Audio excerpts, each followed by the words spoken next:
Let's do a quick review calculating the area of a circle. Let's get some definitions out of the way. So diameter is the cross-sectional distance across a circle, and radius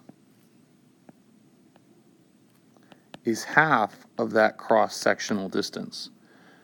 So radius would be calculated diameter divided by 2. To calculate the area of a circle, we're going to use one of two formulas. We can either use pi r squared, or we can use diameter squared times 0.7854. That will give us our area. So let's do the pi r squared first. The difference between the two formulas will simply be in the rounding. When we take a look at the formula here, we see that 0.7854 is only 4 digits, whereas pi will have a lot of decimal places after the decimal. So we will see a slight numeric difference in the rounding. So let's say that our diameter is 10 centimeters, and so then our radius would equal 10 divided by 2, otherwise 5 centimeters. So when we take a look at pi r squared, we'll see pi times 5 squared. So essentially that would be pi times 5 times 5. When we put that into our calculator, we're going to see that our area would be 5 times 5 times pi.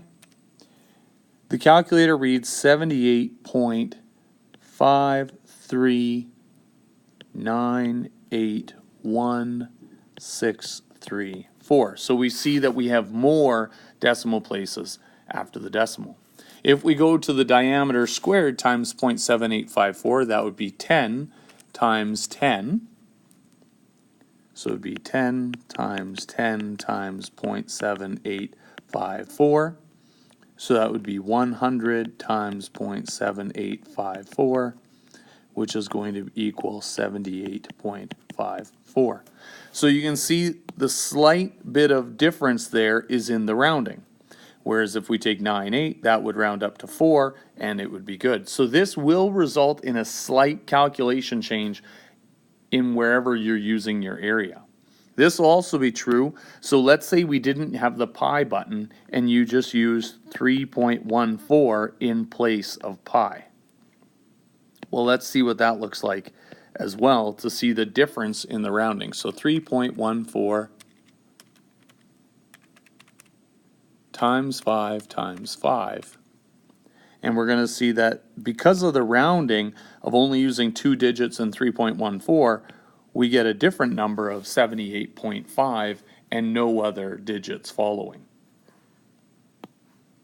So we see, regardless of which formula, you're going to end up with 78.5 something. Now, all of those roundings are going to have an effect in your final number. So try and carry as many digits as you can for as long as you can and simply round at the end.